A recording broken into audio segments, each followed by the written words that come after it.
코로나19가 장기화되자 많이 힘드시죠? 생각보다 많이 힘드시죠? 가장 큰 어려움 중 하나는 다시 시작하기가 어렵다는 것입니다. 다시 시작하려고 마음먹어도 취소되고, 그래도 용기 내어 또다시 마음먹어도 취소되고, 취소가 반복되다 보면 자칫하면 학습된 무기력의 피해자가 되죠. 지금 계획을 해봤자 또 언제 취소될지 모르니까 계획 자체를 안 하고 그냥 널브러져 있는 그런 경우가 있습니다. 불확실성이 극대화된 상황에서 무언가를 계획하고 실행하는 것 자체가 어려워지니 여간 힘이 빠지는 게 아니에요. 저 또한 개인적으로 어떤 집회에서 설교 요청을 받았다가 코로나 재확산으로 취소되었습니다. 처음에는 마음이 안 좋았는데 계속 묵상하다 보니 이 시간을 결코 낭비해서는 안 된다는 깨달음이 있었어요. 모든 게 다 하나님의 섭리 가운데 있으니까 내 마음의 어떤 부분이 하나님께서 다시 점검하기를 원하시나 그런 부분들을 제가 취소되는 상황 가운데 주님께 묻고 또 물었습니다. 그런데 여러분, 빨리 다시 시작하는 것도 중요하지만 제대로 다시 시작해야 합니다. 그러기 위해서는 이런 잠시 멈춤의 시간에 우리 신앙의 본질을 점검해야 하죠. 제가 다시 시작을 묵상할 때마다 진지하게 다시 머무는 본문이 바로 오늘 요한복음 21장의 본문입니다. 요한복음 21장은 요한복음의 부록이에요. 지난주에 우리 도마 스토리가 요한복음의 실질적인 마지막이라 그랬는데요. 사도 요한이 요한복음 20장까지 다 기록했다가 이 부분이 또 필요하다 해서 다시 첨가했다고 이렇게 전해집니다. 요한복음 21장이 없었다면 우리가 알 수 없었는데 부록으로 실려서 우리에게 주는 유익은 크게 두 가지예요. 첫째는 실패 가운데 있는 자들에게 잔잔한 위로와 다시 일어설 용기를 줍니다. 사도 요한은 사복음서 중에 가장 늦게까지 살아남았다 그랬죠. 당시 사도 요한이 목양하던 시대 로마의 핍박 때문에 배교했던 성도들이 많이 있었어요. 그러니까 배교를 하니까 교회에 남아서 끝까지 신앙을 유지했던 사람들은 그 사람들이 변절자라고 이렇게 비난하기도 하고 또 배교했다가 다시 돌아오고 싶기도 하잖아요. 교회에 다시 돌아오고 싶은데 돌아오는 사람들도 부담이 엄청 컸겠죠. 그러나 수제자인 베드로도 예수님을 배신했다가 예수님께서 오늘 이 본문을 통해서 다시 사명을 주시고 회복시키셨다는 이 본문은 이 많은 성도들에게 큰 위로가 되었다는 것이죠. 혹시 다른 사람의 간증이 나에게는 오히려 좌절감으로 느껴졌던 적은 없습니까? 코로나19로 나는 되게 힘든데 나는 오히려 날고 있어 이런 거 얘기 들으면은 은맥이 죽어 이런 생각 들었던 적은 없으세요? 우리는 타인의 성공의 스토리를 통해서도 도전을 받지만 오히려 실패했던 스토리가 큰 위로가 될 때도 있어요.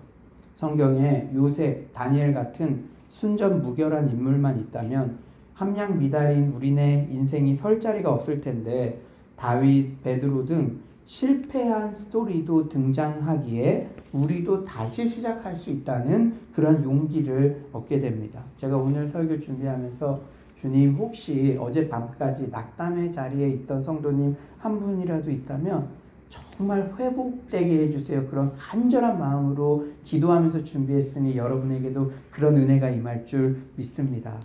또한 요한복음 21장을 통해 사복음서에 실패했던 베드로가 어떻게 사도행전에 성령 충만한 베드로로 완전히 바뀔 수 있었는지 결정적인 계기를 알게 돼요. 우리가 사복음서의 베드로 볼 때는 찌질하고 수제자인데도 도망가고 그러는데 사도행전에는 3,000명, 5,000명 구원받고 그러잖아요. 어떻게 이렇게 바뀌었을까? 이 요한복음 21장의 부록 같은 사건을 통해서 이때 회복이 일어났구나 우리가 알게 되는 것이죠. 그런 면에서 요한복음 21장은 사복음서의 베드로와 사도행전의 베드로 사이에 브릿지 역할을 합니다. 그렇습니다. 어떤 한 인생이 결정적 변화를 이루는 데는 하나님과 그 사람 사이에 결정적 장면, 결정적 계기가 있어요. 혹시 여러분 중 이유를 알 수 없는 실패감과 낙담 가운데 있는 분은 없습니까? 다시 시작하고는 싶은데 길이 열리지 않고 호락호락하지 않은 분은 없습니까? 다시 시작할 때 그냥 상황과 시간에 떠밀려서 하지 말고 제대로 다시 시작해 봅시다. 제가 최근에 코로나19 가정에 참 이 본문 묵상하면서 제일 크게 주셨던 감동이었어요. 이 시간을 낭비하지 말고 선물처럼 여기고 분명히 다시 시작할 때 있는데 그땐 우연아 제대로 다시 시작해보자. 이 시간에는 너의 신앙의 본질을 점검해보는 시간이다. 그러면 너가 코로나19의 시간이 낭비되는 시간이 아니라 의미 있는 시간으로 값진 시간으로 너에게 다가올 거야. 이런 감동을 주셨어요. 그렇다면 오늘 본문이 우리에게 주는 교훈은 무엇일까요? 다시 시작하기에 앞서 우리가 점검해야 할 부분이 무엇일까요? 첫째는 주님 없이는 나는 할 수 없습니다 라는 철저한 주님 의존적 고백이 있어야 돼요. 누구 의존적 고백? 주님 의존적 고백. 오늘 본문 너무나 유명한 장면이에요. 자신의 사명을 잊고 다시 물고기 잡으러 간 철저히 실패한 베드로에게 부활하신 예수님께서 다시 찾아오셔서 사명을 회복시키는 장면. 그런데 여러분 재밌는 것은 베드로의 실패는 예수님을 3번 부인한 사건만으로 끝나지 않았어요.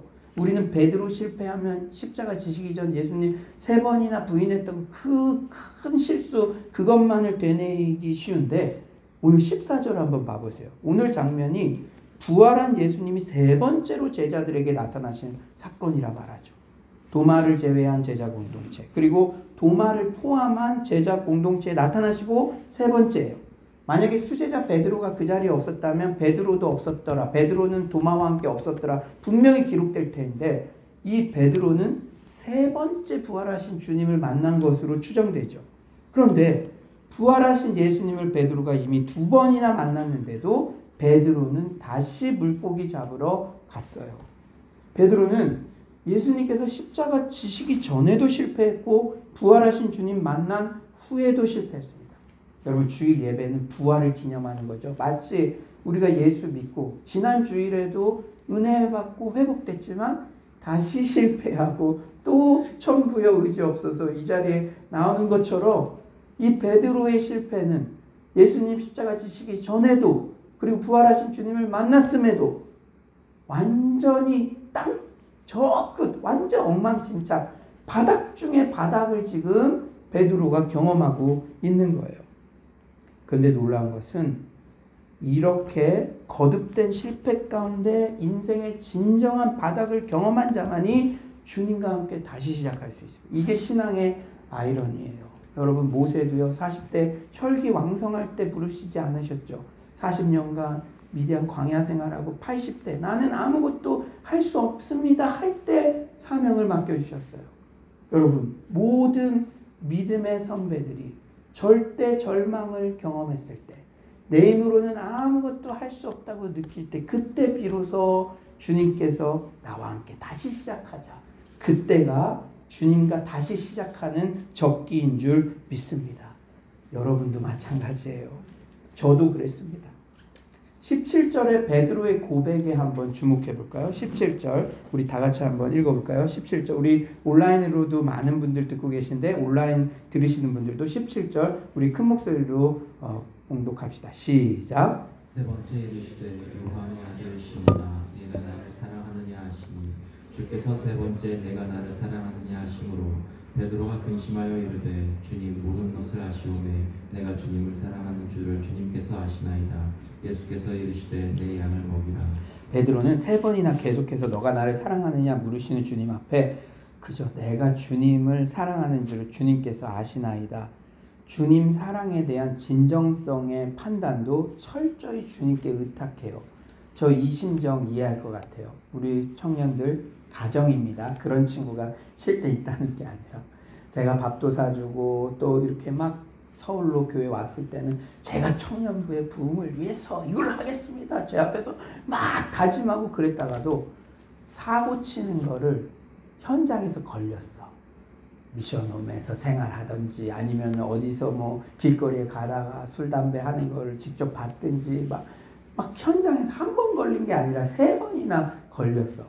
이제 그때는 이제 목사님 앞에 와서 야 안우개야 여전히 너 서울로 교회 사랑하고 목사님 말 순종할 준비돼 있고 좋아하지? 그러면 그때는 제가 이게 아니라 목사님이 아시잖아요. 목사님이 제 마음 아시잖아요. 이런 지금 베드로가 이런 태도라는 것이죠. 지금은 본심이지만 내 자신이 언제든지 넘어질 수 있는 연약한 존재임을 고백하는 것이죠. 이런 고백은 누군가에게 큰 실망을 안겨줬거나 인생의 쓰디쓴 실패를 경험한 자만이 할 수 있는 겸손의 고백입니다. 다른 제자들은 다 주님을 부인하더라도 나는 절대로 주님 부인하지 않겠다고 두 볼을 막 떨어가며 흥분하며 얘기하던 베드로의 어깨에 힘이 다 빠졌어요. 근데 놀라운 건 철저한 실패 경험하기 전엔 사람들이 웬만해서는 힘이 안 빠집니다. 어떻게든 허세를 부리려고 하고 어떻게든 남과 나는 다릅니다. 그런데 베드로가 철저한 실패를 경험하고 난 후에야 이제 힘이 다 빠졌죠. 이렇게 내 힘으로 모든 것을 다 할 수 있다는 그런 자만과 힘이 빠질 때가 비로소 주님의 사명을 감당할 수 있는 적기입니다. 코로나19가 적기예요. 그동안 일상에서 당연하게 내가 했다고 생각하는 것들도 주님이 도와주시지 않았다면 하나도 할 수 있는 게 없었구나. 겸손으로 나아갈 수 있는 적기입니다. 그런데 이런 교훈은 오늘 본문 바로 앞 장면에서도 잘 드러나요. 여러분 오늘 본문 바로 앞이 어떤 내용이죠? 다시 갈릴리 바닷가로 간 베드로와 제자들이 아무것도 잡지 못했는데 부활하신 예수님께서 가르쳐 주신 대로 배 오른편에 그물을 던지니 만선의 기적을 경험하는 그런 장면이죠. 그런데 재밌는 것은 베드로가 잡은 생선을 예수님께 드리기 전에 이미 예수님께는 생선이 있었어요. 9절에 이렇게 말씀하시죠. 육지에 올라보니 숯불이 있는데 그 위에 생선이 놓였고 떡도 있더라. 무슨 교훈을 줍니까? 물론 우리는 주님의 일을 감당할 때 성실하게 최선을 다하여 노력해야 되죠. 그러나 내 힘으로 그 모든 일을 이루었다고 생각하면 큰 오산입니다. 예수님은 우리의 도움 없이도 얼마든지 생선을 준비하실 수 있고 부족한 게 없으신 분이세요. 하지만 우리를 주의 귀한 사역의 동역자로 삼아주셔서 그 영광에 동참할 기회를 주시는 거예요. 우리 청년부, 우리 일부 예배 때 열심히 이 찬양 팀으로 섬겼어요. 그런데 이 친구들이 얼마나 성숙하냐면 감사하대요. 주님 스스로도 영광 받으시고 이 예배 때 주님만 계시면 되잖아요. 그런데도 우리를 이 영광스러운 예배 동역자로 삼아주셔서 우리를 동참케 하셨다는 그 겸손의 기쁨이 우리에게 넘쳐나야 될 줄 믿습니다. 물론 우리는 최선을 다하며 늘 탁월함을 추구해야 되지만 우리가 정말로 성공이 결국 우리에게 달린 일이 아님을 결코 잊어서는 안 됩니다. 코로나19 같은 잠시 멈춤의 시간에 우리는 재빨리 내가 무언가를 이루었다는 자만을 내려놓아야 합니다. 내가 뭔가를 노력해서 이룬 것 같았던 것도 주님이 다 도와주신 거구나. 주님이 허락하시지 않았다면 이룰 수 있었던 것이 아무것도 없었구나. 주님의 주권에 대한 진실한 고백이 이 시간에 회복돼야 될 줄 믿습니다. 두 번째로 오늘 설교의 핵심이에요. 주님의 용서를 받아들여야 다시 시작할 수 있습니다. 코로나19의 이 기간 동안에 주님의 용서를 받아들여야 돼요. 지금 베드로는 부활의 주님을 2번이나 만났는데도 다시 물고기 잡으러 갔죠. 사명의 회복이 되지 않았어요. 왜 그랬을까요? 자신의 상처와 죄책감에 대한 치유 없이는 공회전하기 때문입니다.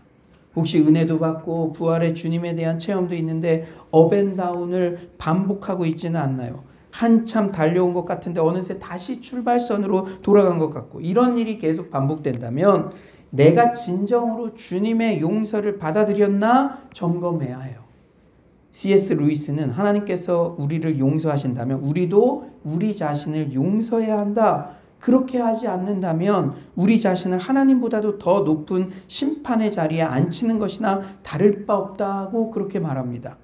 아직도 과거의 죄책감과 상처에 머물러 있다면 진정한 의미의 다시 시작은 어려워요. 베드로도 그랬죠. 부활의 주님을 2번이나 만났어요. 그러나 베드로의 마음속에는 여전히 내가 무슨 수제자야. 나는 예수님을 3번이나 부인한 그런 놈이라고. 이런 내가 어떻게 주의 일을 감당할 수 있겠어? 에이, 그냥 물고기나 잡으러 가자. 과거의 죄의 발목이 잡혀서 옴싹달싹 할 수가 없었습니다. 그런데 놀라운 것은 오늘 본문에서 예수님은 베드로 한 명을 위한 내적 치유 사역을 행하세요. 여러분, 오늘 이 예배가 여러분 한 명을 위한 내적 치유의 은혜 임할 줄 믿습니다. 베드로 갱생 프로그램, 여러분 각자의 갱생 프로그램, 이 말씀 한번 잘 여러분 집중해 보세요. 먼저 어떻게 하시냐? 베드로의 마음을 열게 하세요. 베드로의 마음을요. 예수님은 인격적인 분이세요. 마음이 열려야 그래도 용서든지 뭐든지 이렇게 받아들일 거 아니에요. 오늘 장면은 누가복음 5장 베드로가 예수님의 신적 권위에 굴복하여 콜링을 받았던 장면과 너무나 유사합니다. 밤이 맞도록 수고했으나 빈털털이었던 베드로의 배에 예수님께서 찾아오셔서 만선의 기쁨을 선사해 주신 그때 그 장면과 너무나 유사하죠. 우리가 하나님의 개입을 애써 부인하다가도 과거 은혜 받았던 장면, 분위기가 연출되면 우리 마음도 조금씩 열리는 경험을 여러분 누구나 해보았을 거예요. 가스펠 프로젝트가 어느덧 7주차가 끝났습니다. 참으로 감사한 거는 어제 밤 모임까지 합쳐서 지난 7주 동안 새가족분이 5분이나 오셨어요. 이런 코로나19 때 새가족분이 5분이나 오셨다는 거는 참 하나님의 독특한 은혜죠. 저만 놀라는 거 아니죠? 여러분들 마스크가 있어서 반응을 그래도 해주셔야 제가 좀 힘이 납니다. 그래요. 근데 지난주에는 제가 어떤 새가족 분에게 지나고 보니 언제 가장 신앙이 성장했던 것 같아요? 질문을 드리니 초등학생 때요. 그때는 순수했었네요. 이렇게 대답하더라고요. 그러면서 모임이 마칠 때 오늘 모임 편안하셨어요? 나쁘지 않으셨어요? 어떠셨어요? 그렇게 여쭤보니까 예전 교회 다닐 때가 이렇게 문득 생각나다니 참 신기하기도 하고 좋았습니다. 대답하더라고요. 그분은 수줍어하며 짧게 대답했지만 많은 의미가 저에게 전해졌습니다. 오랫동안 교회에 안 나왔던 분이거든요. 주님께서 조금씩 마음을 터치하고 계심이 느껴졌어요. 그래서 제가 조용히 그분을 위해 중보 기도를 했습니다. 최근 여러분은 데자비처럼 과거에 은혜 받았던 장면, 그 분위기가 떠오른 경험이 있지 않습니까? 여러분 오늘 예배에 오래간만에 왔는데 그런 은혜 받았던 것들이 떠오르지 않습니까?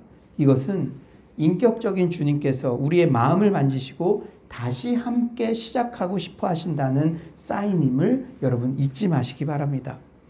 다음으로 이제 베드로 갱생 프로젝트, 내적 치유 프로젝트, 처음에 마음을 열게 하시죠. 그 예수님이 참 아셨어요. 코밑이 열려야 마음이 열리잖아요. 너 뭐 잘못했어, 뭐 잘못했어 하지 않고 밥 묵으라. 와서 일단 묵으라. 우리 청년들, 우리 교회에 이렇게 편안하게 올 수 있는 것도 제가 뭐 그렇게 많은 말 하지 않습니다. 그냥 묵으라. 밥 묵자. 그래요. 참 예수님께서 이렇게 베드로를 치유하시기 위해서 마음을 먼저 열어주셨고, 두 번째는 예수님이 베드로의 죄를 직면하게 하세요. 여러분 잊지 말아야 되는 것은 치유를 위해서는 좋은 게 좋은 거다. 그게 끝이 아니에요. 요한복음 21장 9절에 보니까 육지에 올라보니 숯불이 있는데 그 위에 생선이 놓였고 떡도 있더라. 예수님이 직접 차리신 좁은 식탁에 글쎄 숯불이 있습니다. 숯불만 봐도 베드로는 트라우마를 느끼며 쇠가슴이 되지 않았을까요? 여러분 가정인데 어떤 청년이 어떤 이성과 부적절한 관계를 맺었다고 생각해 보세요. 근데 우리 교회에 그 자매가 그 청년이 왔어. 그리고 TV 같은데 자꾸 그 사람 이름이 막 이렇게 나와. 그럼 괜히 그거 덮고 싶고 마음이 콩닥콩닥하고 새가슴 되지 않습니까? 베드로도 지금 마찬가지죠. 숯불을 쬐며 사람들 앞에서 예수님을 부인했던 그 참혹했던 흑역사가 생각나겠죠. 근데 예수님이 베드로 고통받으라고 일부러 그런 장면들을 연출했겠으면 아니에요. 죄가 해결돼야 진정한 치유를 경험하기 때문에. 요한복음 18장 25절에 베드로의 흑역사 어떻습니까? 시몬 베드로가 서서 불을 쬐더니 사람들이 묻되 너도 그 제자 중 하나가 아니냐? 베드로가 부인하여 이르되 나는 아니라 하니 3번이라는 숫자도 베드로에게는 가슴 아팠겠죠. 3번이나 너가 나를 사랑하느냐고 다그쳐 물으시는 예수님의 질문은 자기가 3번이나 황급하게 나는 주님을 모른다고 부인했던 악몽 같은 순간들을 다시금 떠올리게 하는 천둥소리와 같았을 겁니다. 주님의 질문을 받고 사랑을 고백하면서 그가 속으로 얼마나 울었을지 우리는 충분히 상상해 볼 수 있어요. 그렇습니다. 여러분 오늘도 오래간만에 교회 왔는데 내 죄에 대해서 그런 게 또 생각났어. 기분 나빠. 그럴 게 아니에요. 죄에 대한 철저한 직면, 진정한 회개 없이는 회복은 요원합니다. 여러분 몸에 골마가고 있는데 그냥 슬쩍 옷으로 덮는다고 건강이 회복됩니까? 그걸 도려내야 진정으로 회복이 임하는 것이죠. 우리가 죄에 대한 철저한 회개 없이 그냥 실수였다느니 두리뭉실 넘어가면 언젠가 그 죄는 다시 나의 발목을 잡습니다. 하지만 주님께서 우리에게 죄를 직면하고 회개하게 하시는 것은 우리를 강압하고 통제하려 하심이 아니라 그럼에도 불구하고 주님께서 나를 사랑하신다는 것을 보여주시기 위함임을 잊지 마시기 바랍니다. 베드로의 내적 치유 프로세스, 갱생 프로세스, 여러분 각자의 갱생 프로세스. 첫 번째, 마음을 열어주심. 오늘 교회에 왔는데 마음이 열렸어. 죄에 대한 직면. 그래, 나도 그랬던 사람이었지. 너무나 내가 죄 때문에 슬퍼. 그런데 여러분 오늘 설교의 핵심입니다. 마지막으로 명심해야 할 것은 우리가 죄를 찾아내는 데만 우리의 온 관심과 힘을 기울여서는 안 된다는 거예요. 회개의 열매, 사명으로 연결되어야 합니다. 회개는 단순한 후회와는 다르기 때문이죠. 제가 예전 목양하던 데 가면 참 안타까운 그러한 청년들이 있었어요. 내적 치유 집회에 10년 전에도 5년 전에도 3년 전에도 1년 전에도 거기 가면은 자기 죄 적으라 그러잖아요. 그러면서 태우면서 해방되었습니다. 그리고서 2년 지났는데 또 앉아있어. 또 적어.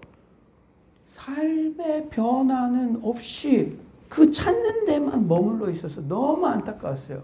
올드미스인데 결혼도 못하고 내가 지금 결혼하지 못하는 이유는 그것 때문일 거야. 맨날 그거 찾는데.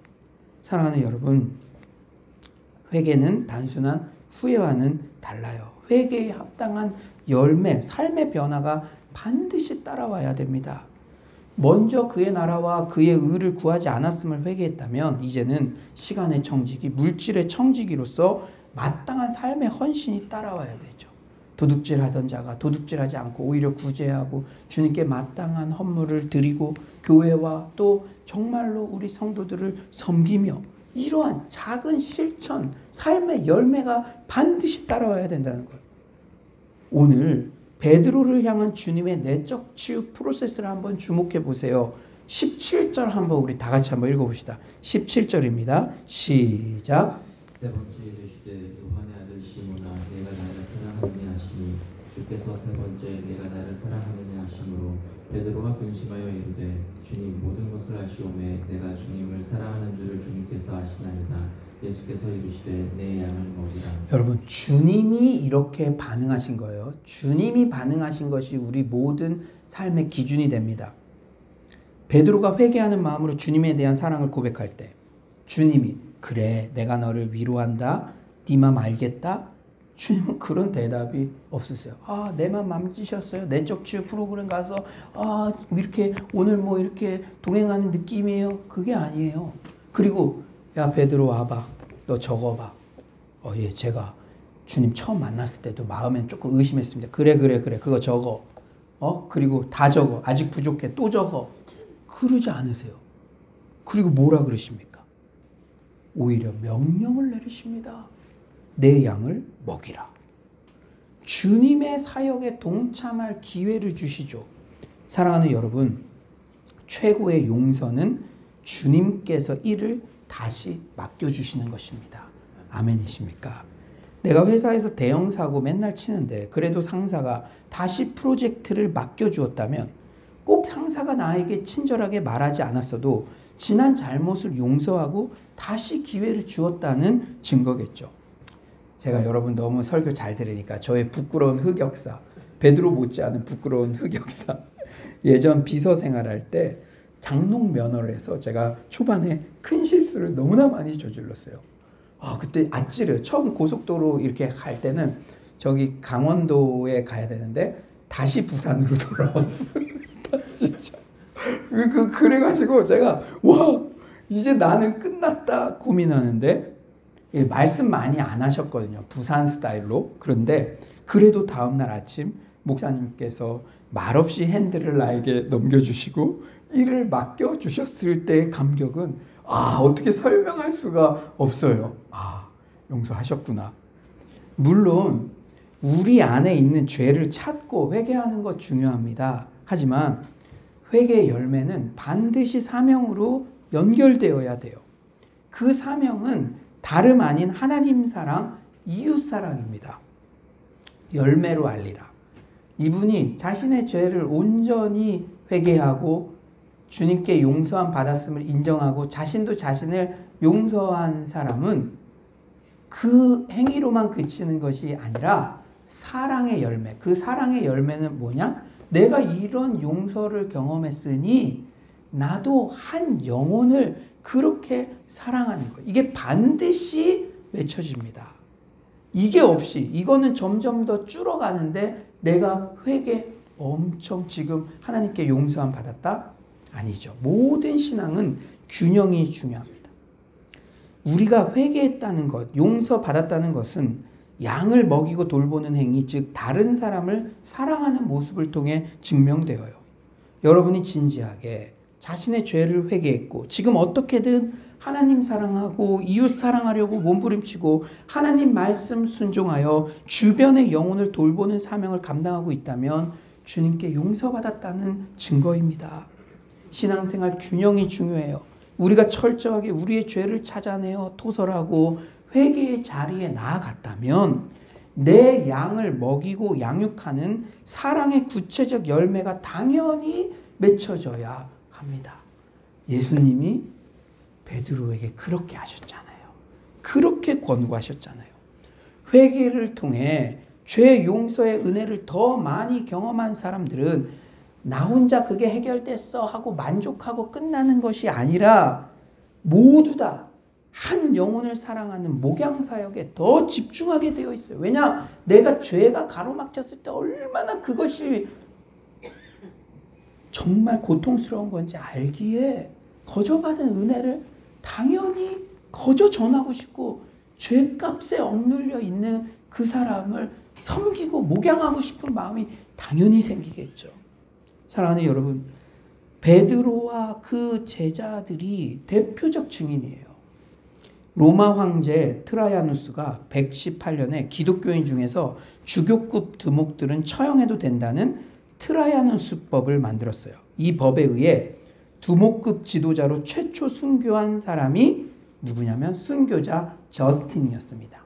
그런데 저스틴의 스승, 그 스승의 스승 이렇게 찾아 올라가다 보면 놀라운 사실이 발견돼요. 순교자 저스틴을 신문한 기록 일부가 남아있어요. 거주지가 어디인가? 로마 14구역에 있는 목욕탕 2층에 있는 찜질방입니다. 거기서 무엇을 했는가? 시골에서 올라온 사람들과 성경 공부를 했습니다. 그는 로마에 유리 방황하는 자들을 데리고 성경 공부를 하다가 지도자로 인정받아 순교를 당했어요. 여러분, 핍박의 상황에서도 한 영혼을 목양했다는 거예요. 말씀을 가르치고. 여러분, 흑사병에 돌고 전염병에 돌고 그랬을 때도 기독 역사를 보면요, 이 목사님들이 그 상황 가운데도 목양을 소수를 하든 핍박을 피해서라든 한 영혼을 목양했던 그 증거들이 나타납니다. 사랑하는 여러분, 로마에 남아있는 양떼를 돌보던 당시의 영적 지도자의 건박한 면모를 보여주죠.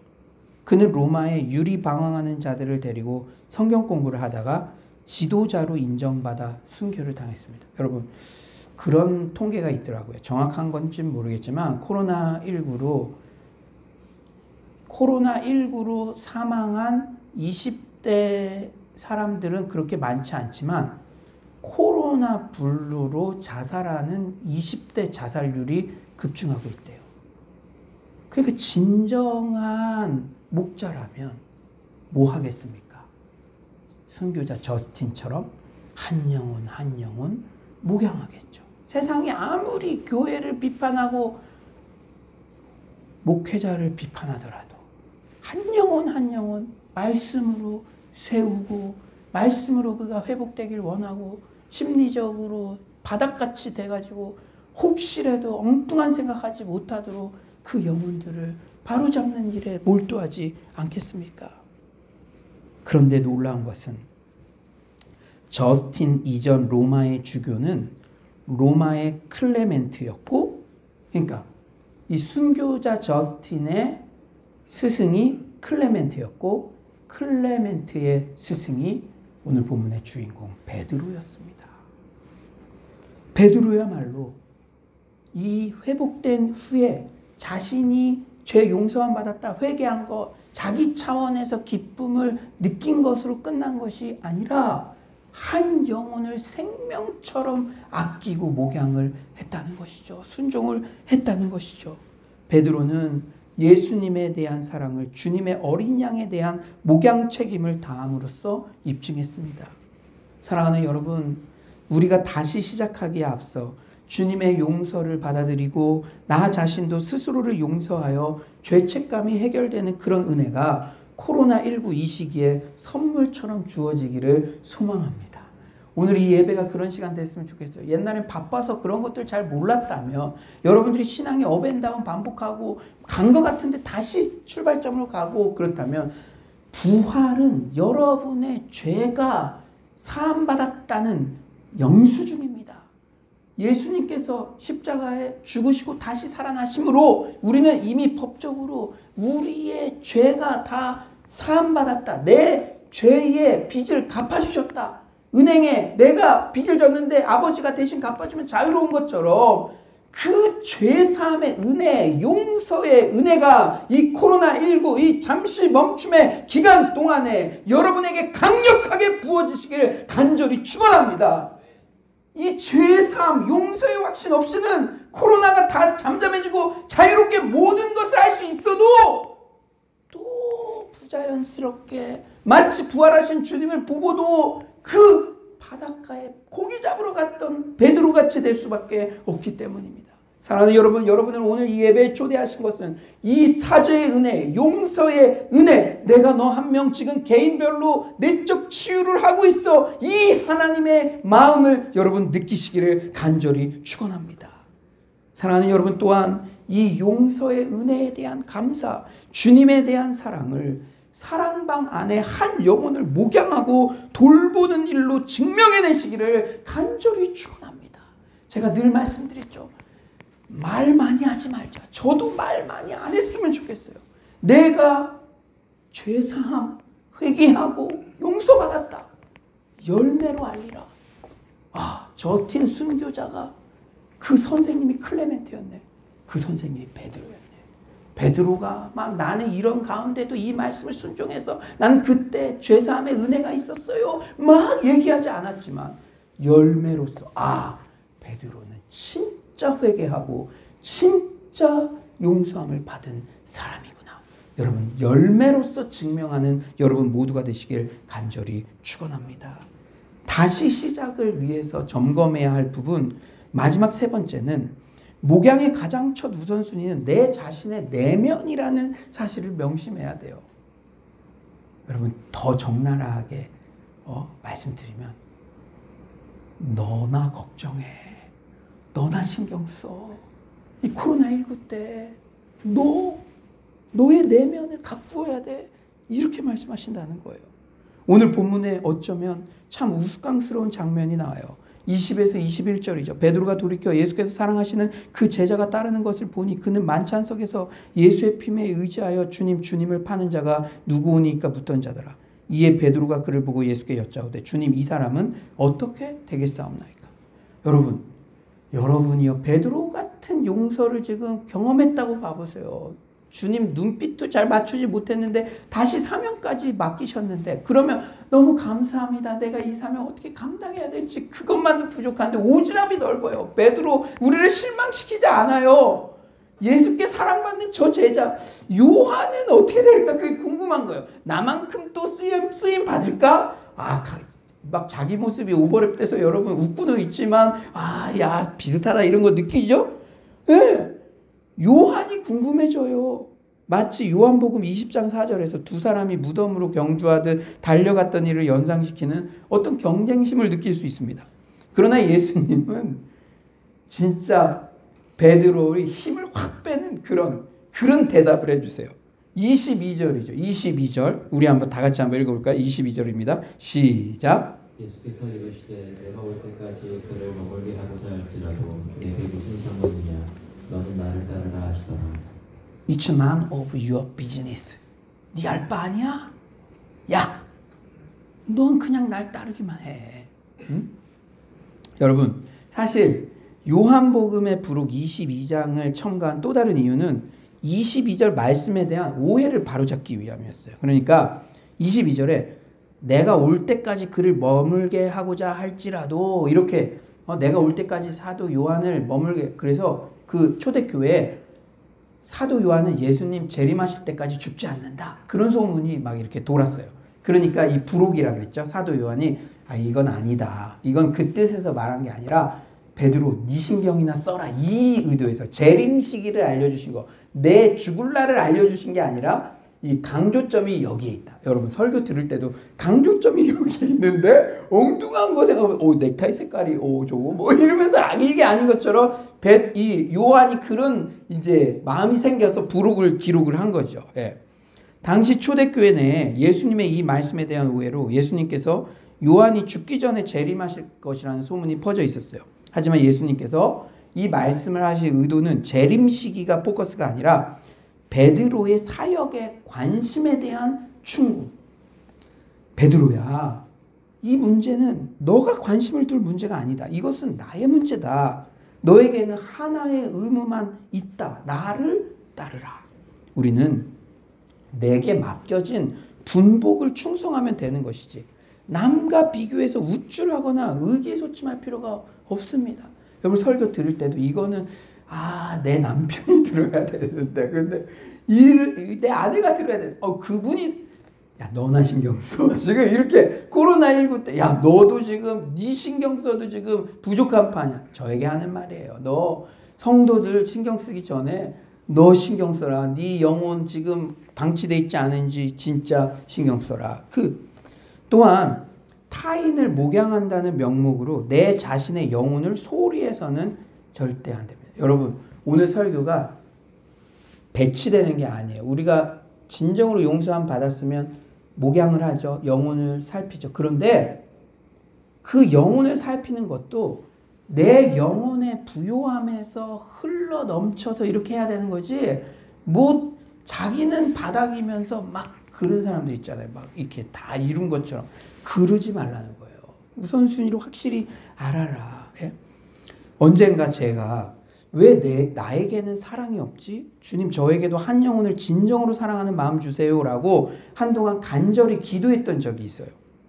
그때 놀랍게도 주님께서는 제가 한 영혼을 사랑하지 못하는 이유는 제 영혼을 사랑하지 못하기 때문이라는 깨달음을 주셨어요. 그때 깜짝 놀랐어요. 내가 우리 성도 한 영혼을 제발 사랑하는 마음 들게 해주세요. 너가 너의 영혼을 사랑하지 못하기 때문이다. 내 영혼이 기도, 말씀, 예배 생활 하지 않고 방치되어 있는데도 아무렇지 않은데 어떻게 다른 영혼을 사랑할 수 있는 마음이 생기겠습니까?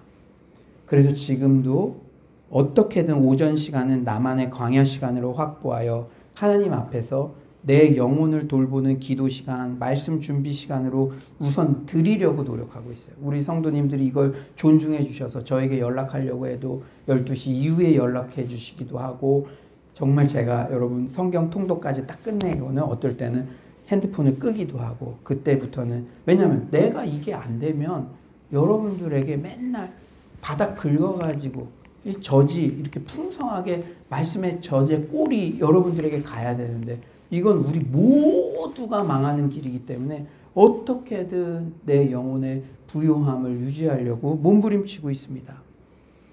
사랑하는 여러분, 코로나19의 특별한 시기 다시 시작하기에 앞서서 내 영혼에 관심을 갖고 내 영혼의 영적 근력을 강화시켜서 그 부요함이 연약한 영혼들에게까지 자연스럽게 흘러들어가는 은혜가 있기를 간절히 축원합니다. 여러분 자녀에 대해서도 여러분 관심 많죠. 이때 어떻게 믿음 생활? 주님이 그렇게 말씀하세요. 우선 너 걱정해. 부모님이 정말 기도 생활, 말씀 생활, 예배 생활, 하나님과의 교제 이것이 지금 얼마나 내가 풍성하게 영혼의 부요함을 누리고 있느냐 이 일에 집중하시길 간절히 축원합니다. 사랑하는 여러분, 기독교 복음은 바닥을 긁는 것이 아니라 흘러넘치는 거예요. 그 배에서 생수의 강이 흘러넘쳐 그것이 타인까지 풍성하게 하는 것임을 잊지 마시기 바랍니다. 이제 말씀을 정리하겠어요. 최근 고 유진 피터슨 목사님께서 쓰신 젊은 목사에게 보내는 편지라는 책을 읽으며 많은 감동을 받았습니다. 왜냐? 내 영혼을 돌보는 기회가 되니까. 이 책은 유진 목사님이 아들 에릭 목사님께 보내준 편지 모음집인데 마치 바울이 사랑하는 영적 아들 디모데에게 보낸 목회서신 같은 느낌이 들었어요. 물론 각 장마다 감동적이었지만 저를 특별히 깜짝 놀라게 한 사실이 하나가 있었어요. 유진 피터슨 목사님의 가정사인데요. 제가 아무리 많은 책을 읽어도 몰랐거든요. 그게 뭐냐면 어떤 이유가 있었겠죠.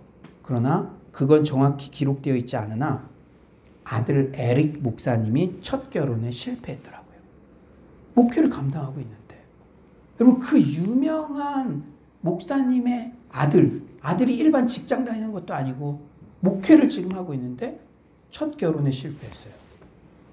이게 상당히 심각한 일이죠. 그런데 그 고난의 시기에 집중적으로 유진 목사님께서 매주 편지로 격려한 것이 이 책에 이렇게 모아져 있더라고요. 그래서 서문에 아들은 아버지에 대해 이렇게 고백합니다. 아버지는 내가 직간접적으로 알았던 이들 중에서 가장 거룩한 사람이기도 하다. 아버지의 인생이 없었다면 나는 지금과 같은 모습의 사람이자 목사로 빚어질 수 없었을 것이다.